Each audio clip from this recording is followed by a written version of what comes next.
Olá, estamos iniciando mais uma Universidade Aberta neste formato adaptado aos tempos que estamos vivendo atualmente. Hoje vamos dar sequência às nossas entrevistas sobre ações desenvolvidas por professores e alunos da UPF voltadas ao enfrentamento da pandemia. O assunto que vamos tratar é sobre um trabalho que vem auxiliando municípios da região na elaboração do plano estruturado de prevenção e enfrentamento à pandemia. Mas antes disso, vamos continuar descomplicando termos acadêmicos e científicos. Confira mais uma edição do nosso quadro Descomplica. Na semana passada, a gente te explicou o que é um projeto de pesquisa. E na semana de volta às aulas UPF, a gente vai descomplicar as tão temidas normas da BNT. Você sabe para que elas servem? Vem comigo que eu te explico. A BNT é a abreviação da Associação Brasileira de Normas Técnicas, que é o órgão responsável pela normalização técnica aqui no Brasil para a apresentação e formatação de trabalhos científicos, como, por exemplo, teses, dissertações, artigos científicos, entre outros. Talvez você ache que essas normas são desnecessárias, mas não são. Elas ajudam a deixar o seu trabalho organizado e dar mais veracidade para ele, além de serem essenciais para categorizar o conhecimento científico que está ali descrito. Para quem já está na fase do TCC, saber as regras da BNT é fundamental. Mas para quem ainda não chegou nesta etapa, é bom se ambientar a estas normas, pois certamente irá precisar. A biblioteca da UPF disponibiliza o livro com todas as regras que você irá precisar durante toda a sua graduação. E aí, conseguiu perder um pouco do medo dessas 4 letrinhas? Então não perca o próximo episódio que a gente vai descomplicar outra sigla que tira o sono de muito acadêmico, o TCC. Até o Descomplica da semana que vem. Tchau, tchau.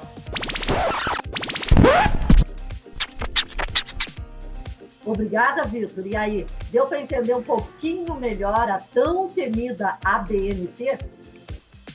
Bem, nunca como agora, durante a pandemia, a informação foi tão importante para a tomada de decisões, principalmente por parte de gestores públicos. E é esse o objetivo do grupo Observatório Regional de Saúde, que começou suas atividades no dia 1º de julho e que conta com a participação da UPF. Quer saber mais sobre o trabalho desenvolvido e como o grupo vem atuando na região? Então, fique com a gente, que a Universidade Aberta de hoje está só começando.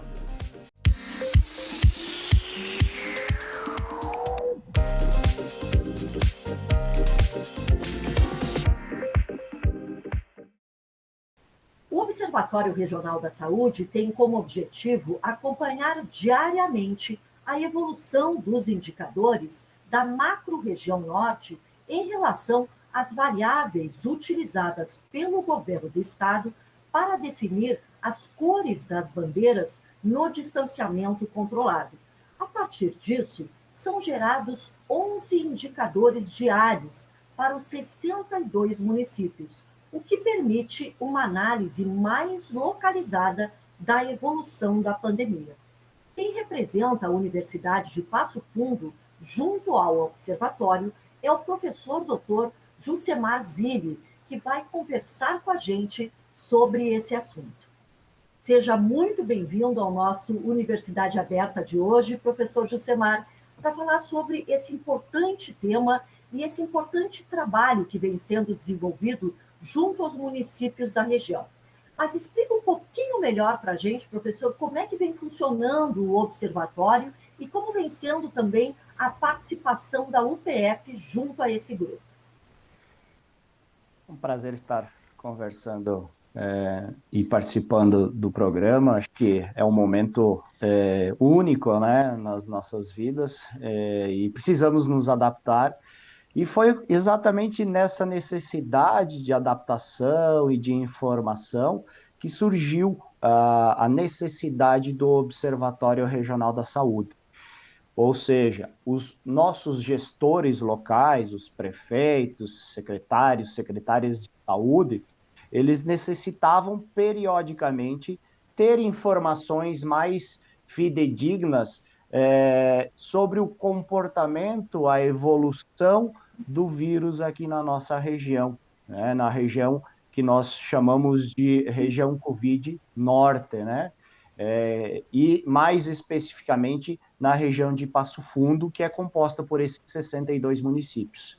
Então, baseado nessa necessidade, a Associação dos Municípios do Planalto, a AMPLA, que pertence ao consórcio intermunicipal dos municípios, criou o grupo, né, o grupo chamado Observatório Regional, com diferentes profissionais de várias áreas, da área da saúde, da área econômica, para analisar o impacto que a pandemia gera na economia, da área do direito, da área de TI, tecnologia, e esse grupo começa, então, a trabalhar a partir lá do mês de julho, basicamente propondo 3 objetivos, né? Acompanhamento periódico dos 11 indicadores, das variáveis que compõem os 11 indicadores do distanciamento, gerar um banco de dados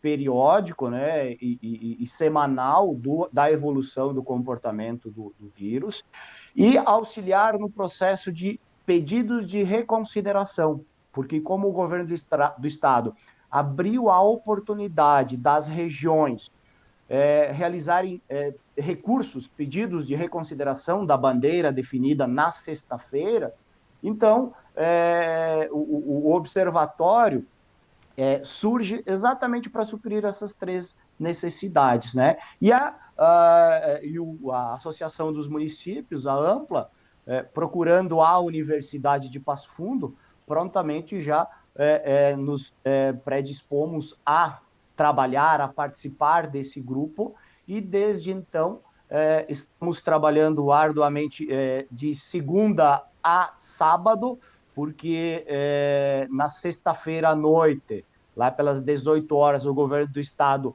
libera a situação, né, a posição da bandeira para a semana seguinte, e os municípios, as associações, têm até às 6 horas da manhã do domingo para protocolar um pedido de reconsideração, né? Então, nós temos aí todo o sábado que a gente analisa, né, os indicadores que foram oficialmente divulgados, para ver se realmente há possibilidade de entrarmos com recurso, há possibilidade de contestarmos alguns dados, algumas variáveis, e já tivemos êxito em um momento, nos demais pedidos, né? O nosso índice estava muito elevado, então, por mais que foi feito um bom pedido de reconsideração, com belas justificativas técnicas, não foi suficiente, até porque nós estávamos com alguns dos indicadores no que a gente chama de bandeira preta, que é alto grau de risco, né? Então, o governo do estado, por mais que o recurso tenha sido feito e bem elaborado, mesmo assim indeferiu. Então, a ideia do surgimento do observatório, inclusive, é um modelo parecido com o que a Serra, né, a região da Serra, utiliza, né, onde tem um grupo que acompanha esses indicadores. Então, não somos pioneiros, mas um belo exemplo lá da Serra acabou sendo copiado aqui para a nossa região, adaptado às nossas realidades, e a gente está conseguindo aí oferecer diariamente aos nossos gestores informações para que eles mesmos possam tomar ações até mais rápidas, né? Ao invés de ter que esperar até a sexta-feira a divulgação oficial, ao longo da semana a gente já informa os gestores sobre a evolução daquele indicador e já solicitamos que sejam feitas algumas ações exatamente para tentar melhorar esse indicador, para que até a sexta-feira nós possamos aí ter uma bandeira que não seja tão restritiva como uma bandeira preta, infelizmente, ultimamente a gente tem ficado na bandeira vermelha, né? Mas que não seja uma bandeira tão restritiva, pensando primeiramente na saúde, mas também pensando na saúde econômica da nossa região, né? Então, o observatório e a ideia e a participação da Universidade de Passo Fundo segue exatamente esse contexto. Mais uma prova, não é, professor, da importância do conhecimento, da importância da ciência em momentos críticos, né, especialmente como esse que a gente está vivendo. Professor, são 11 indicadores, não é? A gente pode falar de quais indicadores mais importantes, não é, para a tomada de decisões e que realmente têm que ser mais observados pelos gestores públicos?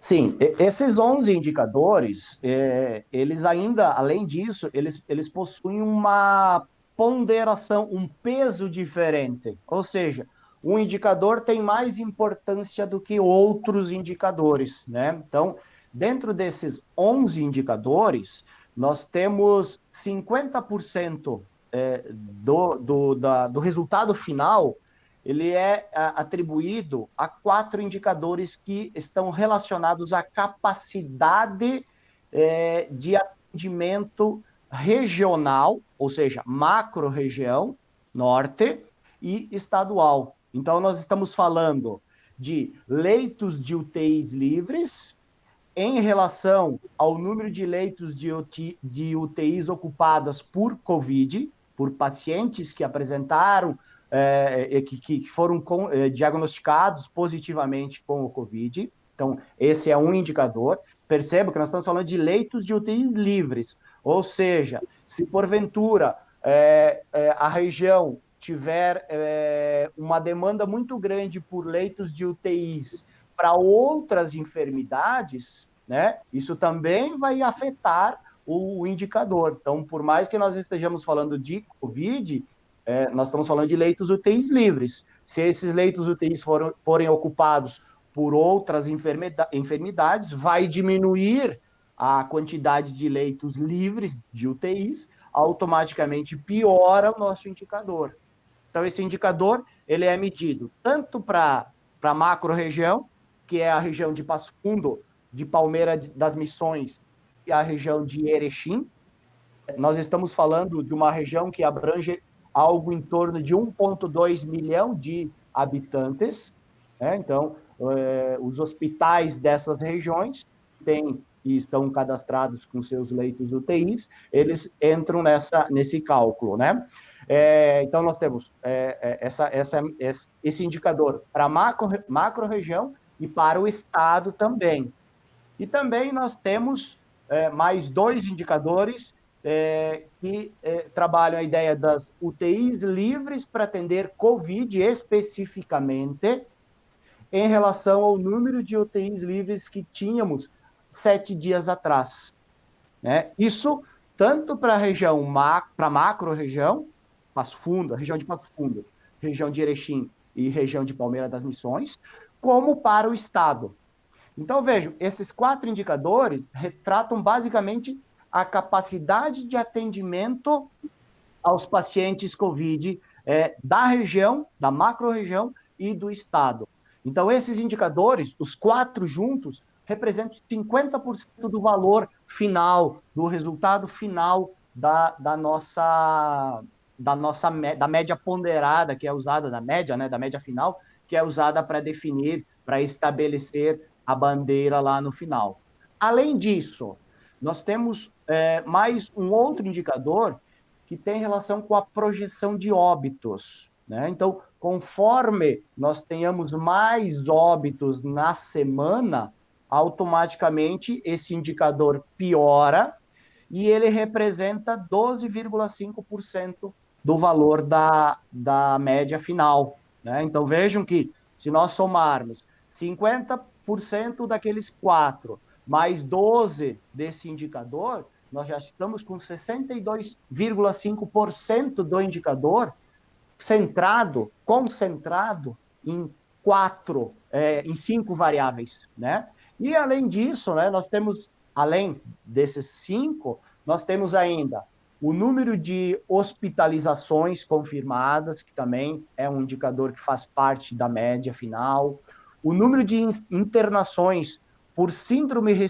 respiratória aguda grave, que é a SRAG, em UTIs, né? Então, o número de internados com essa síndrome em UTI, o número de pacientes COVID em leitos clínicos, o número de pacientes COVID em leitos UTIs e uma relação entre o número de ativos, o número de pessoas que estão com o vírus, né, em relação ao número de pessoas que já estão recuperadas. Então, quando nós compilamos todos esses 11 indicadores, cada um, veja, 5 indicadores mais importantes representam mais de 60% do resultado final. Então, esses indicadores é que nós precisamos acompanhar bastante, exatamente porque qualquer alteração, mesmo que pequena, já gera um impacto grande, um impacto significativo, inclusive um impacto que pode mudar a bandeira final, a bandeira oficial da nossa região. E olha só que interessante, né? Ao contrário do que muita gente pensa, o principal indicador não vem a ser justamente o índice de contaminação ou o número de casos, não é? Como o professor vinha explicando. Mas a gente vai falar mais sobre isso no próximo bloco. Agora a gente vai para um breve intervalo comercial e no segundo bloco, então, nós vamos continuar conversando com o professor Jusemar, que vai nos contar um pouquinho sobre os resultados que esse grupo já teve em menos de 2 meses de trabalho. A gente volta já já.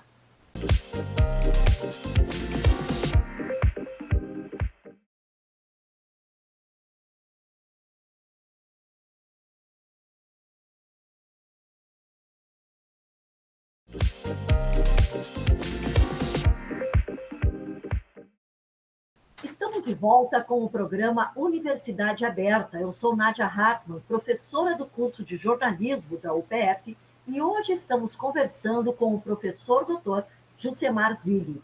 Ele representa a UPF junto ao Observatório Regional da Saúde, que foi criado durante a pandemia e que vem exercendo um papel fundamental na tomada de decisões por parte de gestores públicos da macro-região norte. Mas antes de voltarmos a conversar com o professor, vamos acompanhar o Fique Sabendo de hoje, que explica um pouco mais sobre o sistema de bandeiras adotado pelo governo do estado. Você sabe o que elas significam? Vamos conferir.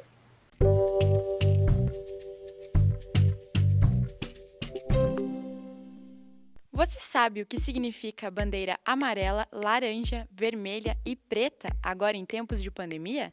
Temos ouvido muito falar nisso. É que elas fazem parte do modelo de distanciamento controlado do Rio Grande do Sul, criado pelo governo do estado. A partir disso, foi criado um sistema de bandeiras e protocolos que devem ser seguidos obrigatoriamente pelos diferentes setores econômicos.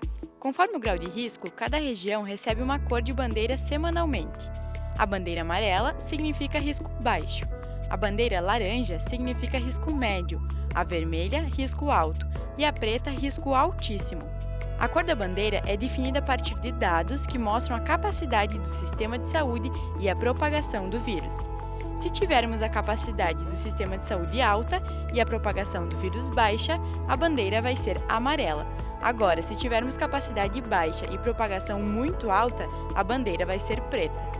Quem tiver qualquer dúvida sobre o assunto, é só acessar o link que está na tela. Bem, professor, agora que a gente já entendeu um pouquinho melhor, não é, como que funciona esse sistema de bandeiras, não é, que ficou tão conhecido de toda a população gaúcha e brasileira, mas que ao mesmo tempo muitas vezes foi tão questionado, importante também nós falarmos sobre esse trabalho que foi desenvolvido pelo Observatório e que inclusive permitiu que os municípios da região possam adotar algumas medidas mais flexíveis em relação ao sistema adotado pelo governo do estado. É claro que isso também a partir de um decreto do governador Eduardo Leite.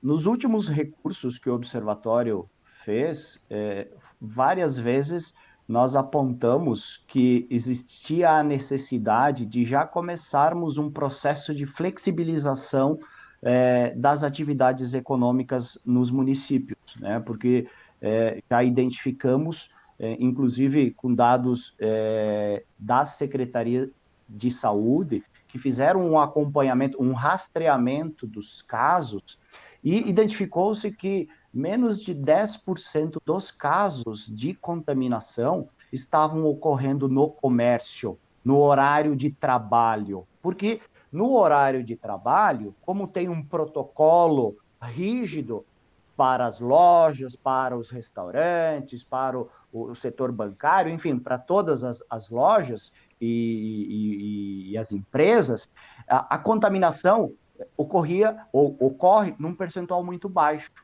Então, nós justificando que o maior volume de contaminações não estava ocorrendo durante o horário comercial, fizemos essa sugestão, né, ao governo do estado, junto com outras associações também, até para reforçar o pedido e a necessidade de iniciar um processo de flexibilização.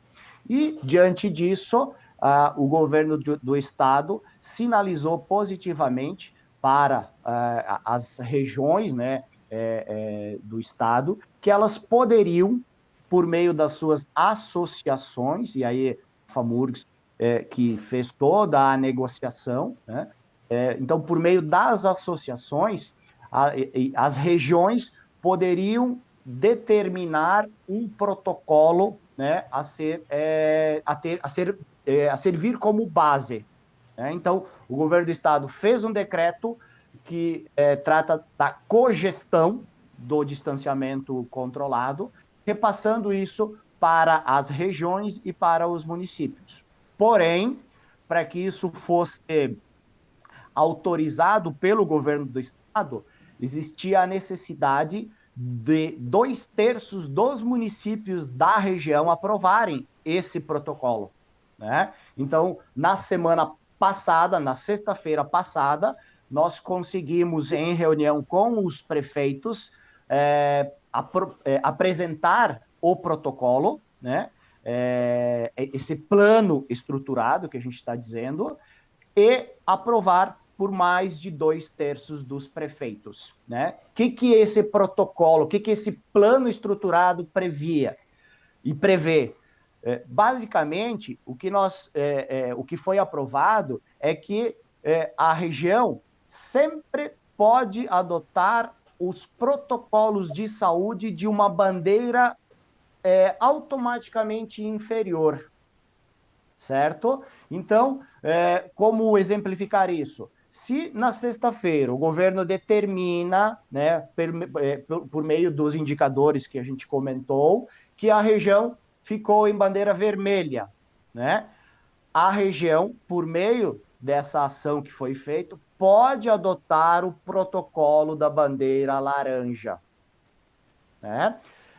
Da mesma forma, se for uma bandeira preta, a região pode adotar um protocolo da bandeira vermelha. Nunca menos inferior do que uma atrás. Né? E também a região já definiu, já aprovou, que ela não adotaria a bandeira laranja, pelo menos não agora.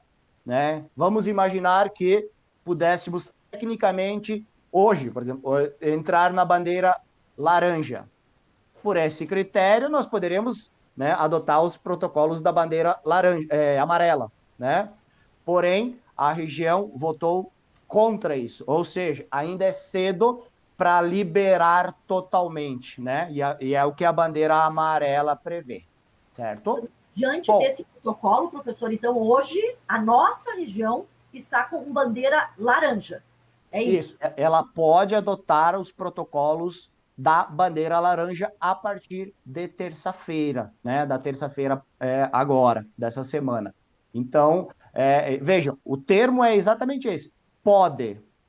Se cada município, né, desejar decretar um outro tipo de protocolo, não menos restritivo do que esse que foi proposto, ele pode, né? Inclusive, ele pode simplesmente dizer, não, eu não quero voltar para a bandeira laranja, eu quero permanecer na bandeira vermelha, porque eu estou preocupado, a minha região, ou melhor, a minha cidade está com um volume de casos, um volume de contaminações, teve um surto em algum local. Então, o governo do município pode estabelecer esse critério também, né? Então, veja, flexibilizou, repassou para a região e para os municípios a cogestão do distanciamento controlado.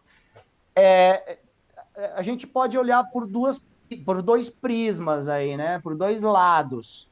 É bom, né? Porque cada região, cada cidade pode, dado a sua especificidade, as suas atividades econômicas, então você pode criar protocolos e ir flexibilizando, ir liberando gradativamente as atividades nessas regiões para esses segmentos, né?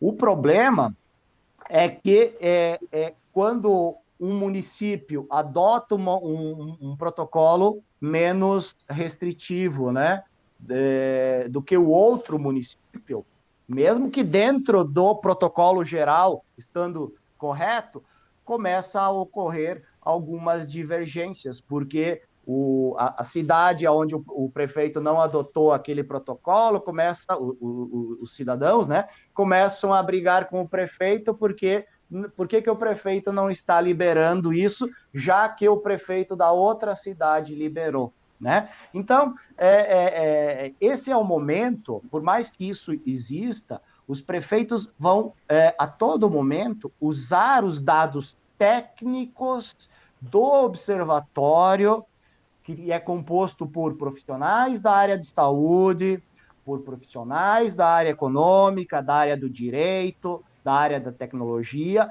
para tomar as suas decisões. Então, por mais que possam ser decisões políticas, eles vão nos ouvir, eles vão ouvir o observatório. E o observatório, de forma técnica, vai apontar, né, se podemos ou não. Tanto é que o observatório fez as justificativas junto ao governo do estado, solicitando esse plano estruturado. Ou seja, nós identificamos que nas últimas 4 ou 5 semanas, praticamente os indicadores estabilizaram aqui na nossa região. Então, isso dá... Infelizmente, eles estabilizaram num patamar um pouco acima de uma bandeira laranja, né? Ou seja, na bandeira vermelha. Mas isso já dá a entender, já gera indícios de que pode estar num período de estabilização e começar a decair os casos daqui para frente. Então, baseado nessas justificativas, nós convencemos o governo do estado a liberar, a flexibilizar e repassar para as regiões e para os municípios essa cogestão. Então, fizemos parte, fomos importantes. Claro que não fomos sozinhos, né? Foram várias associações em conjunto que conseguiram reverter, sugerir essa opção ao governo do estado e ele acatou. Ou seja, atingimos o platô, né? Inclusive, a gente pôde comemorar no final da semana passada também o anúncio, né, de que também os índices do país inteiro estariam em decréscimo, não é, professor? Uma ótima notícia depois de muito tempo. É uma notícia boa, porém, eu ressalto que nós precisamos muito ainda manter todos os protocolos, seguir a questão da higienização, do uso de máscara no nariz e na boca e não no pescoço, né? De usar álcool em gel, de manter o distanciamento de 1,5 m, 2 metros, de evitar aglomerações. Lembre-se que o dado que as secretarias de saúde nos passaram mostram que 90% das contaminações ocorrem fora do horário de trabalho, ou seja, à noite, final de semana, festinhas, aglomerações. Então, a população precisa se conscientizar, porque dá a impressão que nós chegamos no topo, né? E agora começamos uma fase de redução nos casos. Mas isso só vai ser possível se esses critérios, se esses protocolos continuarem a serem utilizados até o desenvolvimento de um medicamento, de uma vacina que seja eficiente. Antes disso, não dá para relaxar nesses cuidados com a saúde, principalmente quem tem relação com pessoas de mais idade. A gente sabe que o vírus está atacando e está sendo letal mais para as pessoas acima de 50 anos. Então, você precisa ter a conscientização, né, sei que é difícil, mas daqui um pouco evitar se aproximar, visitar os seus pais, os seus avós, pelo menos por um tempo, para que nós possamos começar a reduzir e aí sim, aos poucos, a gente vai conseguindo aprender a viver e aí vai conseguir, vai ter uma vacina, um medicamento que vai imunizar as pessoas e aí a gente pode voltar à nossa vida normal. Exatamente, professor, não dá para relaxar, não é um alerta importante, até porque, inclusive, países que relaxaram as medidas, principalmente na Europa, já estão aí sentindo um novo surto, não é? Então, claro que a gente tem que manter os protocolos de segurança e, inclusive, se você quiser conferir esse documento com todos os indicadores, os protocolos de segurança também aqui da nossa região e que foi justamente elaborado a partir do observatório, está disponível no portal da UPF, upf.br/coronavírus. Então, realmente, vale a pena a gente conferir esse documento que foi feito com base científica, não é? Através de observações técnicas e com protocolos sanitários bastante também seguindo uma metodologia, né? Mais uma vez, a gente chama a atenção para a importância do conhecimento científico e para a importância também desse trabalho que vem sendo feito pela Universidade de Passo Fundo como uma universidade comunitária realmente a serviço da comunidade regional. Professor Jucemar, a gente agradece a sua participação com essas informações importantes e falando desse trabalho fundamental que vem sendo desenvolvido pelo Observatório e muito bem a UPF representada, então, pela sua presença. Muito obrigada. Um prazer, Nádia, e que bom que a gente está discutindo isso. Infelizmente, discutindo uma questão grave, né? Gravíssima, na verdade, mas é o momento de nós nos abraçarmos, de nós nos unirmos, de nós cooperarmos e, com certeza, em breve, estaremos todos juntos, voltando a uma atividade diferente, talvez não normal, mas diferente. Então, um grande abraço a todos. Obrigada, professora. E quem sabe também poderemos voltar aí com nossa Universidade Aberta diretamente do estúdio da UPF TV, né? Torcemos para isso. Por enquanto, ficamos aqui remotamente. Hoje você acompanhou, então, mais uma entrevista da nossa série especial que vem trazendo, né, para os nossos telespectadores todas as ações desenvolvidas por professores e alunos da UPF no enfrentamento da pandemia Covid-19. Se você gostou do nosso programa, pode assistir de novo e, inclusive, compartilhar com seus amigos e familiares. Na semana que vem, continuaremos com a nossa série de entrevistas especiais, falando de mais um projeto de pesquisa ou de extensão aqui da UPF que vem atuando de alguma forma no enfrentamento à pandemia. Eu espero você. Até lá!